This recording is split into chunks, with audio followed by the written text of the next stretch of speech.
estuvo Ernesto Buenrostro, estuvo también Nacho Bolívar, Pepe Godínez. Ahí, no sé si recuerden a Hugo Godínez, maestro de analítico. Él estuvo ahí a cargo del laboratorio. También otro ingeniero muy especial, muy completo, pero muy especial en cuanto a su carácter, Javier Corona. Estuvo Juan José Sánchez, vicepresidente y gerente director de ahí de la compañía.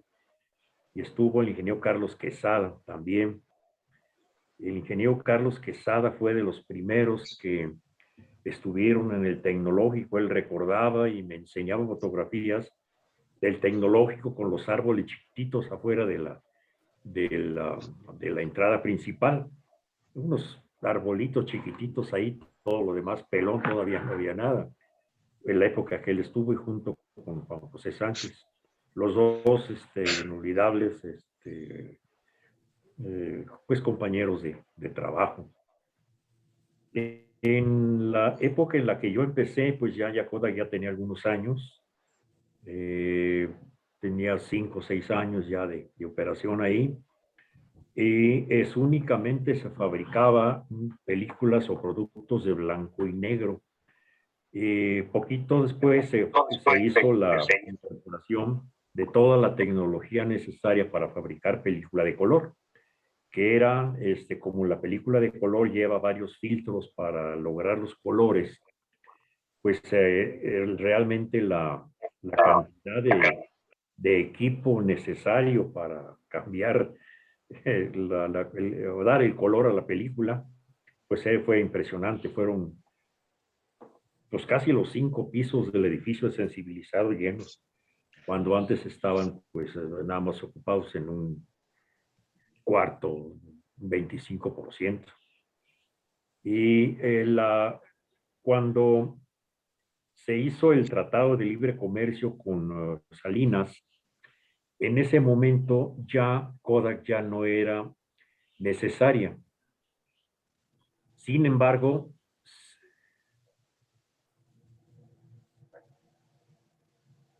ok, sin embargo, por políticas internacionales se decidió que la compañía siguiera. Repito, antes para poder vender la película aquí en el país de México y en varios países de Latinoamérica, era necesario que fuera un producto original de ese país. Cuando se abren las fronteras con el Tratado de Libre Comercio, la película americana o de donde fuera ya podía entrar libremente. Entonces ya la planta ya no era necesaria. Eso fue el primer golpe político, podríamos decir, que se le dio a esa compañía. Sin embargo, pues las buenas relaciones que había con esa compañía y el gobierno, pues le permitieron continuar y seguir adelante con todos sus proyectos y su desarrollo. Salinas se daba el gusto de aterrizar ahí en los campos de fútbol, ahí en la compañía. Mandaban a los soldados un día antes a que se pusieran en lugares estratégicos, unos francotiradores en los techos de los edificios, y nuestro señor presidente llegaba con su comitiva de 3 helicópteros y en uno de ellos bajaba. Siempre viajaban en 3 y no se sabía en cuál venía, pero en uno de esos pues obviamente se bajaba. Salía de volada una limusina y a atender sus asuntos. Y ya por la tarde o noche regresaban y era la misma rutina. O sea, había una cierta cordialidad. Una de las grandes anécdotas con Salinas que tuvo la compañía fue cuando se desarrolló la credencial de lector, la primera credencial de lector que hubo en México. El software para darle el color a la tarjeta de votante era responsabilidad de Kodak. IBM proporcionaba todo el equipo de operación, manejo de información, recopilación de datos, etcétera, etcétera. Todo eso era responsabilidad de IBM. Había otra compañía, ahorita no recuerdo cuál, que estaban comprometidas a tener todo el sistema listo y trabajando en operación para las elecciones. Salinas no podía fallar. Pues ándale que se retrasa el proyecto y le informaron a Salinas que pues, las cosas no iban bien y que no iban a salir a tiempo. Dicen que se puso verde y morado y agarró el teléfono y habló a Massachusetts con el CEO de IBM y habló a Kodak Park, a Rochester, Nueva York, para hablar con el CEO de Kodak. Platicó con ellos y en 4 o 5 horas estaban varios aviones con técnicos viajando a la Ciudad de México para atender esta emergencia. A nosotros nos dijeron todos aquellos ingenieros que no sean estrictamente indispensables para la operación de la fábrica, tienen que reportarse en la Ciudad de México para atender otro tipo de actividades relacionadas con la entrega, distribución, manufactura, etcétera, de la credencial del lector. Ese señor Salinas se llevaba de tú con todos estos CEOs de las compañías más importantes del mundo. Era notable, pero tenía esa facilidad. Yo creo que pues era el hecho de haber estudiado en Harvard o algo así donde estudió este señor. Y pues le dio contacto, le dio mundo, ¿verdad? Definitivamente. Y eso era una característica importante para un buen presidente, digo yo. A mí me tocó empezar a trabajar y recibir cursos y entrenamientos con los sistemas de control automático que estaban en cantidades muy grandes ahí dentro de Kodak. Pero eran sistemas neumáticos. Teníamos nosotros sensores de bulbos rellenos de alcohol o de vapores para sensar temperatura. Teníamos los llamados sistemas termales. Teníamos todos los controladores neumáticos. Era una tecnología de relojería. Todos esos sistemas, no sé quién de ustedes los haya manejado, manipulado en las diferentes industrias donde estaban. Eran verdaderos artículos de relojería, los diafragmas, estos resortes, el sistema de tobera palometa, todo aquello era una precisión con un chorrito de aire comprimido, ¿verdad? Y manejaban los sistemas. Y con ello llegabas a tener un control, ya sea de temperatura, de flujo, de presión, pues a la décima, el valor de set point, el valor de control. A mí me tocó en el paso del tiempo de todos esos años, pues ir junto con la tecnología de esos controladores neumáticos, de esa instrumentación de principios de los años 60, diría yo, que fue cuando los que me tocaron cuando yo ingresé, se cambiaron a circuitos impresos. O sea, en una lámina hacían un sándwich con el dibujo de los conductos de aire comprimido y desde luego el volumen de esos instrumentos se contrajo y ya eran instrumentos que podías montar en un tablero, ocupando una rejilla o un espacio determinado. Todo aquello se redujo.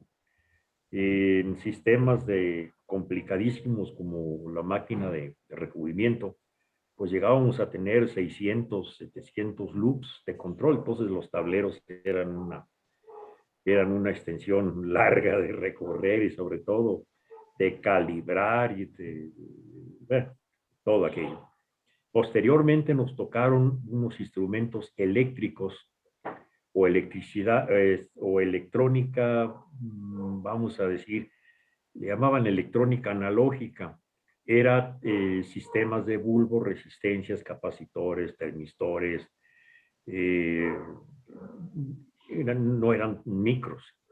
Posteriormente ya la tecnología avanzó a los sistemas ya con el uso de transistores y naturalmente que se iba modificando mucho lo que era la tecnología de control aplicada. Cuando se tenían los sistemas neumáticos, teníamos nosotros que manejar los 3 modos de control, el proporcional, el reset y la derivativa.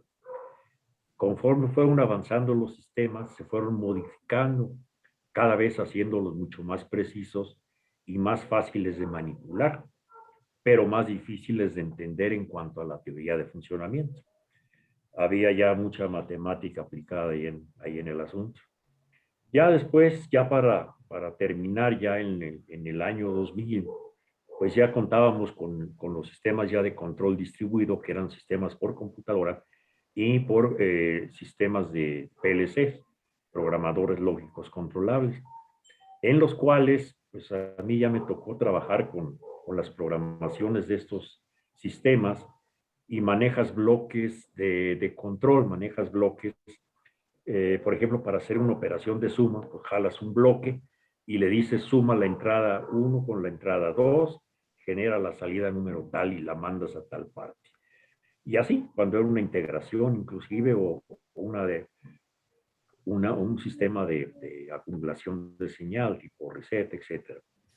Lo que quiero dar a entender con esta plática es que a medida que se fue viviendo el cambio de tecnología, pues caray, te das cuenta de que pues son cosas que te van arrastrando, o sea, tú no tienes capacidad pues ya no digo de opinar o de intervenir, sino que te van llegando y te pones al día y te pones atrás de ellos y aplicarla y todo. Afortunadamente, en esa compañía existió una camaradería tremenda, una camaradería muy amplia entre cualquier miembro de la organización, ya sea México u otros países. Había plantas en Australia, en Inglaterra, en Francia, en Estados Unidos estaba en Colorado y en Rochester, Nueva York, y en Canadá, en Brasil y México. Todas las plantas hacían más o menos lo mismo. Ya en el año 2000 ya se empezó, bueno, un poquito antes, se empezó a vivir una cultura de competencia. Lógico que eran ya demasiadas plantas produciendo a todo vapor cantidades exageradas de película que ya con los medios de transporte que se tuvieron, era muy fácil mandarlos a otros países, exportarlos. Entonces, pues ya entró la competencia de película japonesa, que son otras anécdotas y otras historias de cómo fueron surgiendo todas estas compañías y cómo funcionaban. Y se dieron cuenta de que había necesidad de cerrar plantas, o al menos de especializarlas, que fue una de las soluciones que se dieron. Entonces las plantas matrices, claro, Colorado y Rochester dijeron, nosotros seguimos manejando todo. En México seguimos manejando muchos productos, pero nos quitaron los productos dentales, nos quitaron los productos de micrograbado para grabar archivos. Se nos quitaron varias películas de color, ya nos quedaron nada más las más básicas, las más esenciales. Sí seguimos siendo los fuertes en artes gráficas y en rayos X médicos. Todo era pues una competencia enorme entre plantas. Las plantas que llevaron rápido las de perder fueron la canadiense, la brasileña y la australiana. Las más fuertes, pues siempre fue México, fue una de las plantas más fuertes, gracias pues al esfuerzo y a la competencia de su personal. Era mano de obra muy calificada, gente muy competente en el aspecto de que tenían estaban convencidas de que estaban haciendo su mejor y se respetaba su trabajo, y uno a otro se apoyaban, los obreros se platicaban, se compensaban, y se recibía una orden y se llevaba a cabo a la ejecución. Yo creo que mucho de la manera en la que esta compañía trabajaba tenía su base en que se acuerdan ustedes que toda pues vamos a decir que el 75% del proceso se hacía a oscuras. Entonces, tanto la parte de preparación del rollo como el recubrimiento de película, todo se hacía sin luz. Cada cosa en su lugar, era imposible que alguien pusiera una silla en el pasillo de movimiento en un área determinada, o imposible que pusieran algo que fuera a estorbar o que fuera a propiciar un accidente. Accidentes derivados realmente por la falta de luz fueron muy pocos, eran muy pocos. Casi todos ellos fueron atribuibles a actitudes o a condiciones del propio trabajador.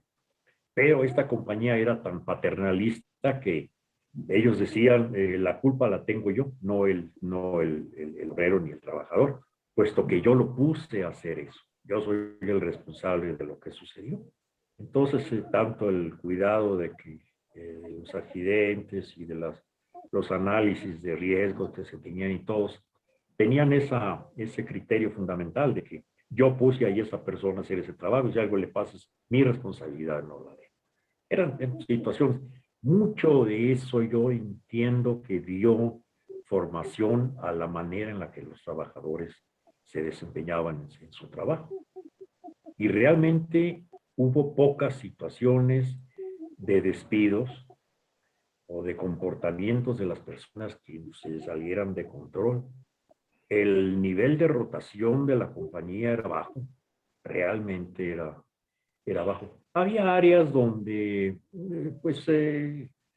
los movimientos de personal sí se incrementaban, pero no tenían mayor relevancia o mayor, como diría yo, identificación con lo que es la compañía. Me refiero yo ya, por ejemplo, el proceso de fabricación de cámaras de un solo uso, aquellas camaritas desechables que entregaba uno la camarita a revelar junto con todo. Ahí sí había cierta rotación de trabajo, pero era ya 100% maquila, no era lo que es la compañía. También estaba la fábrica de discos compactos, es una asociación o sociedad con la matriz que estaba en Irlanda. Después se hizo japonesa esa compañía y ahí sí había también como maquila pues cierta rotación de personal, pero en lo que es la compañía matriz y todo ya no, había muy poca rotación y mucho entrenamiento. Entonces eso hizo que la compañía fuera muy especial. Antes de entrar yo a Kodak, pues trabajé en una compañía americana también, igual a Santiago de México, S.A., y ahí trabajaba yo en lo que era ventas y soporte técnico. Y pues ándale que me tocó viajar por todo el país, entonces vi muchas empresas y pude comparar y valorar a tiempo las condiciones de empresa que tuve. Pero ya ahora viejo, ya después de todos estos años de batallar, pues me doy cuenta que pues realmente fue una jaula de oro la compañía. Era una situación de que estabas tan a gusto ahí adentro que te olvidabas de algunas otras cosas. Y como dijo este compositor español, me olvidé de vivir, me olvidé de vivir. Y así todo el tiempo. Cuando menos acordaste, pues ya se me habían ido ahí 25 años de mi vida. Y bueno, aprendí muchas cosas, pero pues estoy esperando alguna otra fábrica de película que me pudiera llamar para aprovechar todo lo que aprendí. No había presumo yo, de que no había un condenado tornillo dentro de esa fábrica que no conociera. Me tocó andar por todos lados, en todas las situaciones. Pero pues eso es para ese tipo de tecnología. Claro, estuve en planta de fuerza, manejé la caldera, manejé chillers, eh, lo que son los compresores, la planta de emergencia, los generadores de corriente, las turbinas de vapor, interesantísimo todo. Ahí se producía vapor de alta presión de 42 kilos por centímetro cuadrado y se utilizaba dos turbinas de vapor para generar corriente y el vapor de escape de las turbinas de 30 libras era el que se enviaba a toda la fábrica para servicios de calentamiento. Pues toda la tecnología que había en laboratorios, sistemas de análisis, pues era bastante interesante. En Kodak Park, en Rochester, Nueva York, donde estaba la mera mata gorda del CEO y así, pues había unas situaciones a veces de despilfarro increíbles. Llegabas allá y te decían que fueras a recoger tu coche al garage en el centro de la ciudad, en el downtown. Ahí estaba el edificio ejecutivo, la torre de Kodak, y en el primer piso pues estaba el garage de Kodak, y te abrían el garage y te decían, pues escoge el coche que quiere. Pues excuso decirte que había Mercedes, había Rolls Royce, había Mustangs, había los coches de lujo que te gustan. Pero no se valía que escogieras un coche de esos porque te podías quemar, podían decir, mira, este aprovechado. Entonces casi siempre pues pedías uno normalón, buen coche, pero normalón, con su tanque lleno y todo lo que sea era necesario para manejarlo. Pero era un exceso de gente visitando allá y todos con sus eh, apoyos de viaje, ¿verdad? La gente que viajaba, por ejemplo, a Australia, era obligación de ellos descansar un día, ya fuera en Hawái o en las Islas Fiji, dependiendo del vuelo que escogieras para ir a Sydney, allá en Australia. Entonces, es que son dos fracasos muy pesados. Cuando viajabas también a Inglaterra, pues a Inglaterra, a Europa, te dejaban que descansaras por aquello del jet lag, pues te dejaban que descansaras mediodía o día, presentarte a la compañía ya normalito, ya más pues ya descansado de lo que era el viaje, en fin, una serie de características que dan idea de que la gente la cuidaba mucho. Es lo que te digo, era una jaula de oro impresionante, se aprendió muchísimo, muchísimo. Realmente les fue bien. Tuve situaciones muy difíciles dentro de la compañía, presiones muy fuertes, especialmente cuando la parte donde fui ingeniero de producto, que estaba responsable de la fabricación de película, y que salía un problema, un defecto, y pues había que eliminarlo y erradicarlo para sacar adelante esa producción que ya estaba comprometida. Porque podías hacer todo, podías hacer muchas cosas, pero estaba completamente prohibido. Eso no era tolerable. Y como les digo, pues interaccioné mucho con mis compañeros y pues yo creo que todos tienen más o menos una misma impresión de esos años que nos pasamos ahí adentro. Mm, Había muchas cosas, muchas cosas que allá había. En, en Rochester también estaban los laboratorios de investigación. Era una cosa impresionante lo que tenían ahí, lo poco que lo usaban. Y debe haber sido carísimo porque eran puros doctores, casi puros extranjeros. Había gente de Francia, de Inglaterra, de la India, de Japón, de China.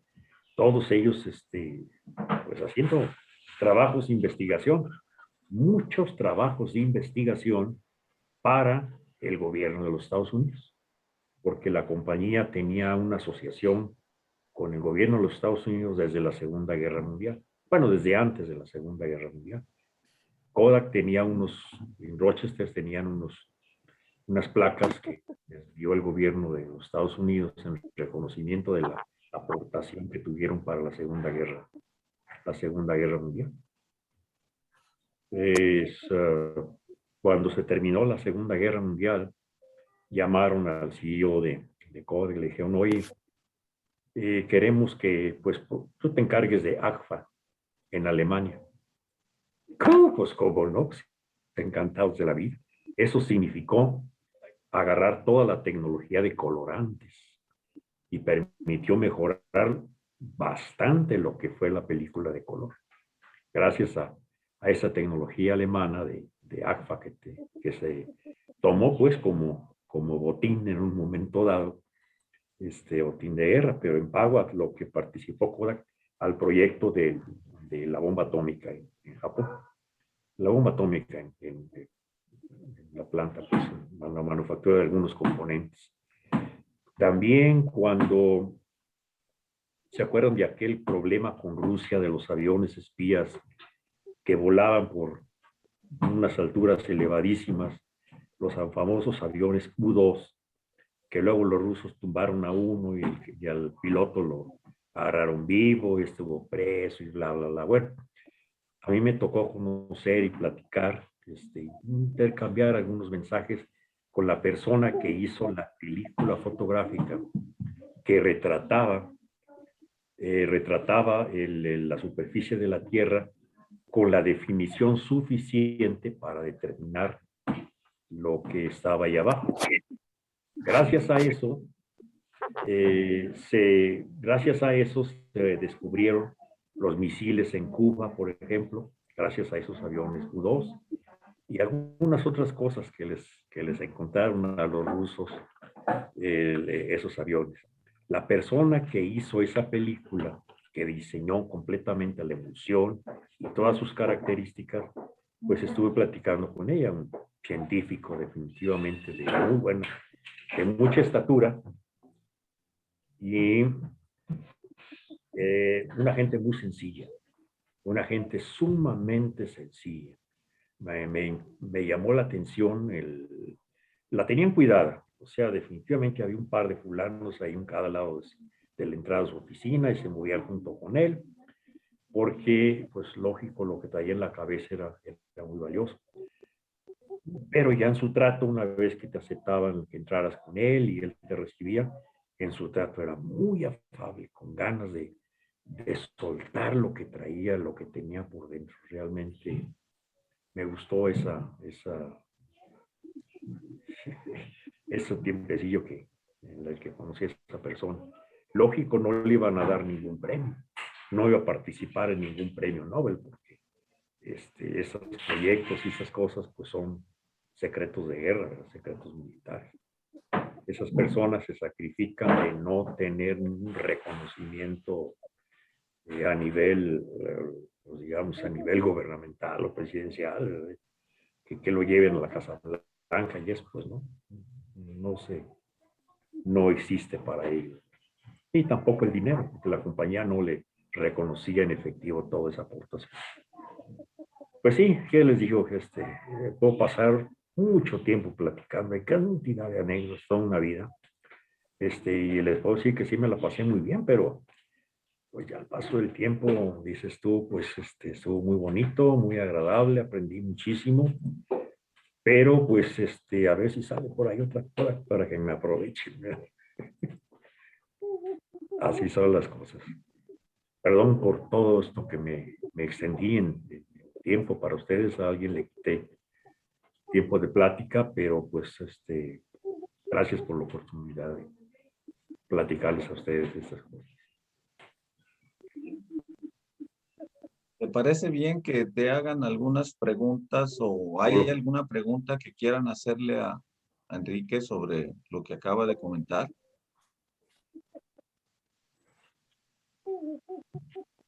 No, yo no tengo pregunta, yo tengo nada más un comentario. Fíjate que yo estuve muy poquitito tiempo ahí haciendo, ¿qué es? El último año de la facultad cuando salí, me enviaron ahí a hacer prácticas a Kodak. Ajá. Y era cuando ellos estaban apenas seleccionando el personal para película en hoja. Ah, ok. Me mandaron a mí y sí confirma mucho de lo que tú dices, porque ahí está, yo me di cuenta pues cómo estaban seleccionando a las personas para que trabajaran en película en hoja. Y era una manera muy manual de seleccionar las hojas para acomodarlas, etcétera. Y el señor que estaba ahí decía que los mexicanos eran los mejores del mundo en cuestión de habilidad para hacer ese trabajo. Dice, creo como 6 o 7 veces más rápidos que los de Estados Unidos. Sí. Y luego, sí es cierto que cuidaban mucho a la gente. Realmente eran súper estrictos para seleccionarlos, eso sí. Eran muchos los que llegaban y llegaban, pero con los que se quedaban eran muy cumplidos y muy amables todos. Muy, muy, muy bien. Sí es cierto. O sea, eran súper estrictos en todo el comportamiento desde que llegaba la gente se empezaban a medirla, ¿eh? Todo, Así todo. es. Sí. Conocí a varios gentes cuando estuve allí que después ya ellos se quedaron. Y yo pues ya tenía una idea de que yo no iba a quedarme ahí, y se los dije cuando llegué. Y cuando me dijeron que me quedara, se sorprendieron porque alguien les dijera que no quería trabajar con ellos. Vaya. Pues la realidad es que yo ya traía otro rollo. O sea, Sí. yo me iba a ir y entonces se quedaron sorprendidísimos que les dije, no, es que no, ya les había dicho que no voy a quedarme, pero estaban sorprendidos pero eran colas de gente para entrar a trabajar a Kodak, pues porque apenas estaba iniciando la cosa. Sí. Y sí, pues muchos de los compañeros yo conocí a Bolívar en la prepa, por ejemplo. Al Nacho. Sí, y luego también estuvo Jauregui ahí, nomás que Jauregui no sé qué, que también traía otro rollo, él. Y, o sea, no nos quedamos. Y conocí a otros, los jefes de ahí muy, muy amables, Santana, Castellanos, Castellanos. y este otro muchacho que después tuvo una financiera, ¿cómo se llama? Que era el jefe de película, no sé qué. Bueno, ahorita me acuerdo, es un muchacho de Hermosillo. Caray. Que, bueno, la cosa es que ahí con ellos hice muy buenos amigos. Ruiz Velasco es otro muchacho que estuvo ahí en planeación, creo. Y con todos ellos muy bien, muy como una familia, ¿cierto? Que se llevaban todos así muy, muy bien. Y realmente era una compañía modelo, muy diferente a muchas compañías de aquí de Muchas Guadalajara. compañías, sí. Y bueno, eso que tú dices que era una jaula de oro es cierto, porque te sentías tan a gusto ahí que se sentía de veras como que no pasaba el tiempo mientras estabas ahí. Fue la primera vez que yo vi que le dieran trabajo a un físico. Decía, pues, Sí, ¿en qué va a trabajar un físico? Y era el encargado de control de calidad ahí en Kodak. sí, O sea, el físico Pérez, que no me trabajó acuerdo. ahí en Yo, no control me, de yo calidad decía, pues, ¿en qué va a trabajar un físico? Yo y en no le recuperación de encontraba plata. acomodo a un físico y ahí trabajaba, y era el jefe de calidad de ahí. Sí, le decíamos que tenía todo menos físico. Estaba re feo el pobre. Sí. Sí, cómo no. Sí, sí, está bien. Era lo que quería comentar, que sí, realmente era una buena compañía esa. Sí. Yo creo que ese es un modelo, pues, que da muchas cosas para enseñarse y que pueden aplicarse en otros lados, ¿no? Yo creo que algunos muchachos jóvenes que están emprendiendo ahorita proyectos con nuevas empresas, pues deberían de acercarse con todas aquellas personas que estuvieron organizando la compañía y que saben que las ventajas de una administración humana o humanística, pues realmente le rinde bastante a la empresa. Rinde mucho. También Oye, Enrique había, Madrigal, sí, Enrique Madrigal, las órdenes. te pregunto, esa planta de las dos Kodak, ¿es la que estaba ahí en el Salto de Juancatlán, que la abrieron ahí? No, estaba por Mariano Otero, a una cuadra de Plaza del Sol. Pero ahí en Juanacatlán pusieron la planta. No, No, no. Ahí la abrieron. no, era por Mariano Otero. En una cuadra de Plaza del Sol por Mariano Otero. Entonces, Y ahí terminaba Guadalajara en esa época. sí, ahí estaba. Bueno, Ya, Sí, ahí ya era, estaba. bueno, Ya tengo fotografías fotografías donde está la planta y todo alrededor son puros sembradíos. Sí, O sea, no había nada más que eso. Bueno, estaba Motorola y sí, empezando también por ahí, pero todo eran puros sembradíos. y sí, Herrera la Moderna también estaba por ahí. también. Sí, la moderna, la cigarrera. Sí. Oye, Enrique, yo quería, a ver si se puede. Enseguida te dejo, David. Le quería preguntar esto. Mira, en los procesos en que yo trabajé, por ejemplo, en hacer tetretilo de plomo, ahí en el complejo petroquímico de Pajaritos, la planta trabajó de 1966 a 1991 y cerró, porque pues ya el tetretilo de plomo ya no se podía usar, era contaminante para la gasolina, no ayudaba. Así es. Luego trabajé en la planta de Petrocel haciendo tereftalato de dimetilo, que con eso se hacía el poliéster, grado botella y grado hilo. Pero la planta trabajó, o sea, yo la arranqué desde el principio, ¿verdad? Como uno de los 16 ingenieros que la arrancaron y trabajó de 1975 a 2009 y cerró, porque la tecnología, en lugar de, para hacer los dos PETs, PET botella y PET textil, cambió de utilizar DMT, o sea, dimethyl tereftalato de dimetilo, a utilizar ácido tereftálico, ¿no? Y entonces la planta cerró. Kodak también fue una empresa exitosísima, como tú lo estás diciendo, y pues cerró. Pero ahora la pregunta va por allí. ¿Qué pasó? ¿Cómo asimilaron ese cambio de tecnología, ¿no? De que ya se dejaron de utilizar ahora sí, las fotografías impresas y ya ahora todo es electrónico, ¿no? En el caso del DMT, pues simplemente se cambió a otro producto, se cerraron unas plantas y se abrieron otras. Y aquí Kodak nunca pensó en que tenía que cambiar, que la tecnología pues hace que unas cosas sean excelentísimas durante un tiempo y pocos años después, o sea, tú trabajaste hasta el 2004, creo que me dijiste, ¿no? Y del 2004 para acá como que ya se esfumó Kodak, ¿verdad? ¿Cómo Sí, lo fíjate, asimilaron ellos? mira, desde antes del 2000 se nos informó que la película iba de salida. Se nos informó que había cosas que iban definitivamente a cambiar. Por el lado de la película de artes gráficas que manejaba lo que es la tecnología de impresión, todas las impresiones, periódicos, bla, bla, bla, manejo de imprentas, llevan unas hojas fotosensibles para hacer las impresiones.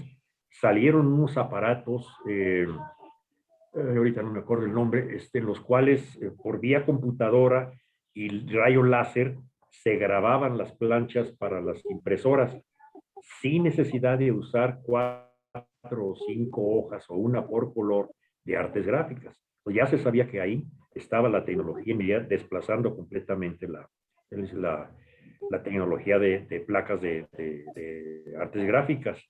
Pero los periódicos que se echaban 40, 50 placas por impresión diarias, una por cada hoja y una por cada color, esos por costo no tenían los sistemas computarizados, pero ya existían y algunos periódicos muy grandes como el Washington Post o el New Yorker, todos esos sí tenían esa facilidad de que llegaban los reporteros, le tecleaban a la computadora sus artículos y de ahí se iban a plancha. O sea, rapidísimo que manejaban la noticia. Entonces nos dijo, Kodak tiene la tecnología para cámaras electrónicas, tenemos la imagen digital ya, inclusive patentada, pero Kodak Película va a seguir sosteniendo el desarrollo tecnológico. Todo el mundo dice, pues qué padre, pues vamos a seguir con chamba, pues se va una cosa y va a entrar la otra. Y continuamos apoyando. Pues vaya sorpresa que dijeron, pues se acabó película, pero también lo electrónico. No se metieron completamente a manejar el mercado de cámaras electrónicas. Sin embargo, si tú agarras ahorita una cámara Nikon y algunas otras marcas, cámaras de las nuevas, las electrónicas, todo el software de manejo de información es Kodak y toda la película, la cámara y el lente es Nikon. Entonces, ahí sí fue un modelo de negocios el que dictó, suponemos, la necesidad o que les dio la respuesta y les dijo, ¿saben qué? Para no seguir perdiendo dinero, pues se acabó la película y vayan ustedes a hacer otra cosa. se sigue fabricando película de rayos X. Eso porque los médicos no aceptan la película electrónica o las imágenes electrónicas todavía porque no tienen tanta definición y detalle, en el caso de huesos y todo, que te da la película fotográfica. Ese es la única aplicación que la electrónica no ha podido vencer todavía. Pero pues yo creo que es cuestión de algunos años que se maneje mejor la definición y ya se pueda usar. Eso está muy presente en la película de alta definición para huesos, desde luego. En la película de alta definición para mamografía también es muy importante la definición fotográfica. Pero en todo lo demás, y especialmente en lo que era de grueso volumen, como era la película de color, la película del aficionado, el que toma la foto del cumpleaños, la foto de la graduación del hijo, etcétera, etcétera, eso ya es total y 100% electrónico. Más la gran facilidad que tienes de transmitir esa información de una persona a otra, de un grupo a otro, de un negocio al proveedor, del proveedor a compras, de compras al... Es increíble la velocidad de manejo de información que tenemos ahora, que obviamente con la película pues no era posible. Pero sí se nos avisó, sí estábamos conscientes de que venía un cambio muy fuerte dentro de la compañía, pero lo drástico que fue eso sí fue sorpresa. Y también se anticipó, porque se había dado una fecha estimada y el proceso se adelantó. O sea, como dice, nos ganó el tiempo. Definitivo. Oye, pero Kodak ya no se quiso meter, ¿no? Si se hubiera metido al negocito este de los teléfonos, pues ahí Kodak seguiría adelante, Sí. porque eso de los celulares es lo que le dio vuelta a todo, ¿no? Ya podemos sacar, todo mundo ya saca las fotos con su celular y luego se las WhatsAppea, ¿no? Sí, A quien sí, le interesa, definitivo. o sea que ahí está la tecnología y ya las fotos de papel, pues ya nadie las toma, ¿no? No, Ya ya todas no. son fotos del recuerdo. Sí, así es. Y sí, de hecho, te digo, fue la otra sorpresa que no le quiso entrar. Se No quiso contentaron Kodak. con manejar patentes. Ok. Ellos tienen ahorita muchos ingresos todavía por patentes de manejo de información, pero ya lo que es el concepto pues de las plantas aquellas y las fábricas aquellas se acabó. De hecho, a México le significó que el comprador más fuerte de plata era Kodak, aquí en México, y se acabó. David, ¿Vieran? tú querías hablar.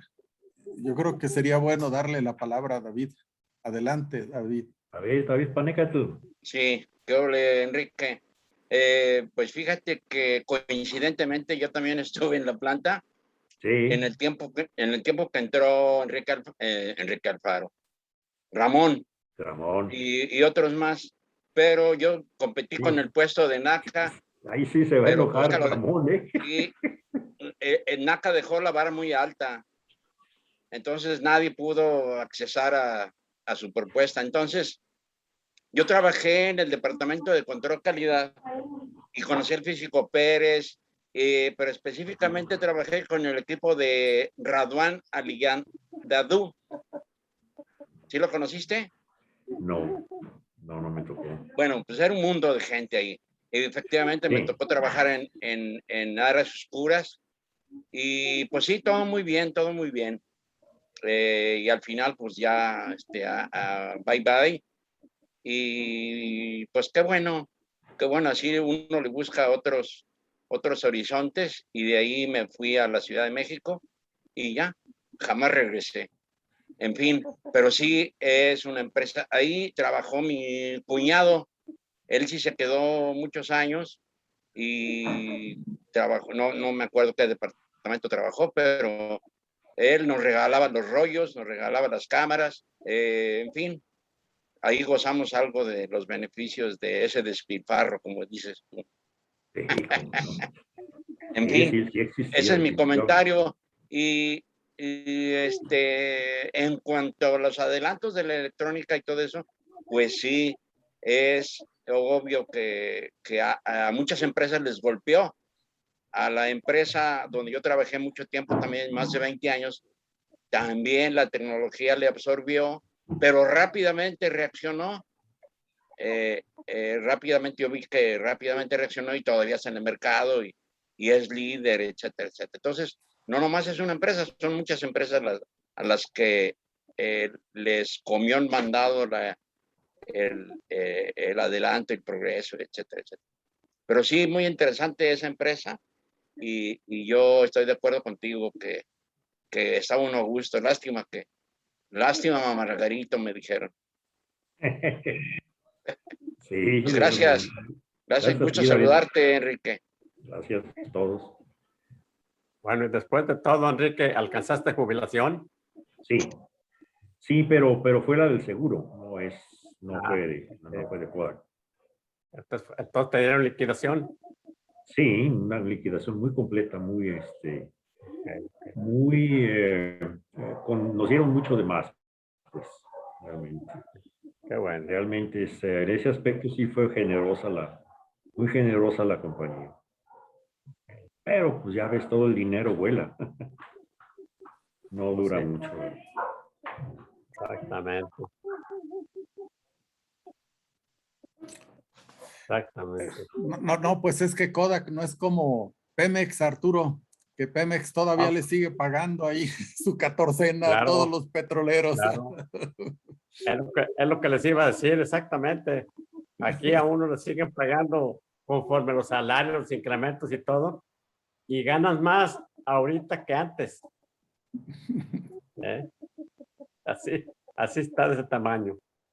Y entonces, pues por más que diga el peje y lo que diga y todo, pues aquí hay muchos petroleros que ganan más que el peje. Bueno, en el salario, ¿no? No en cuanto a lo que se roba. ¿Ah? Pero así está, así está.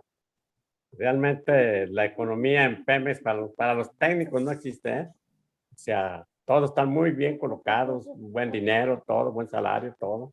Sí, pero se va a acabar, ¿eh? Los nuevos que están contratando ya no firman con todos los derechos que tienen los petroleros que se jubilaron, ¿no? Que como quien dice, sigan recibiendo su sueldo después de que se Bueno, jubilan.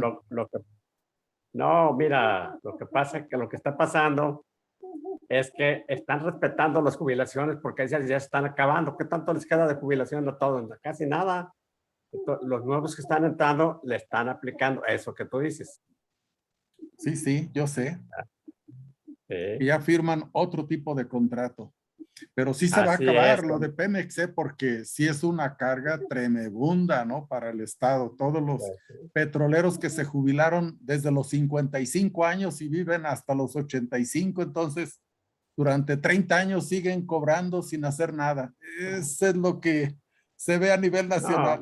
No, fíjate, Modesto, que yo opino lo contrario, pues, porque a mí me ha tocado ver a muchos compañeros, no nada más trabajadores técnicos, que ya se han ido, se van muy temprano por el tipo de trabajo. Todos los que trabajaban en la planta de clorados ahí en Pajaritos ya están muertos. Y así, muchos más de otras instalaciones. Por ejemplo, ¿qué le pasó al pollo con nosotros? Se fue a trabajar en una peletería, ¿no? Y pues ahí quedó con cáncer y murió muy pronto. O sea, Pues sí. González Bueno, Arana. yo digo de eso porque sí, yo conozco a mucha gente Sí, claro. que ha gozado la jubilación por 30 años, ¿no? En promedio. Pero pues es lo normal. Algunos se mueren a los 85, otros no pasan de los 55 y ya no disfrutan de la jubilación, ¿no? Nada. Pero bueno, pues así es Sí, la vida. sí, claro. Así es. Pues se balancea más o menos, Así es. ¿verdad? Así es, Modesto. ¿A ti te siguen pagando ahí de TEMSA? No, a mí me Ya dieron, no, ¿verdad? yo renuncié a TEMSA y me dieron pues simplemente lo que me correspondía, ¿verdad? Pero muy poquito.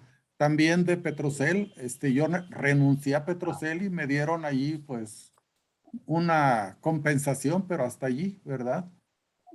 Y en la UNAM pues sigo trabajando y recibiendo mi sueldo, pero desquitado, ¿no? Porque lo trabajo.